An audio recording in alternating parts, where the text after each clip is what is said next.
தேவன் இந்த உலகத்திலே மனுஷனை உண்டாக்கின பின் மனுஷனை பார்த்து கேட்ட முதலாவது கேள்வி என்ன தெரியுமா?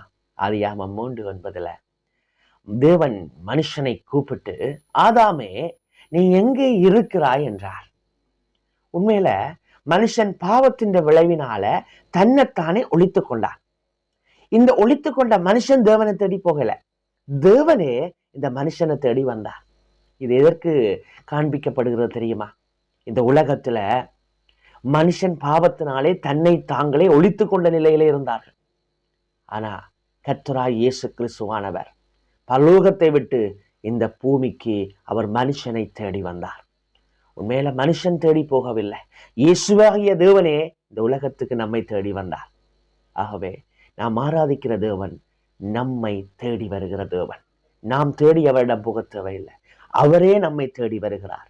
நாம் செய்ய வேண்டியது நம்முடைய இருதய கதவை திறந்து அவருக்கு இடம் கொடுக்க வேண்டாம். நம்முடைய கர்த்தராகிய இயேசு கிறிஸ்துவுக்கு நீங்கள் உங்கள் வாழ்க்கையில் இடம் கொடுப்பீர்கள் என்று சொன்னால் நீங்கள் இம்மையிலும் ஆசீர்வதிக்கப்படுவீர்கள், மறுமையிலும் ஆசீர்வதிக்கப்படுவீர்கள். கர்த்தர் தாமே இந்த நாளிலும் உங்களை நிறைவாக ஆசீர்வதிப்பாராக. ஆமென்.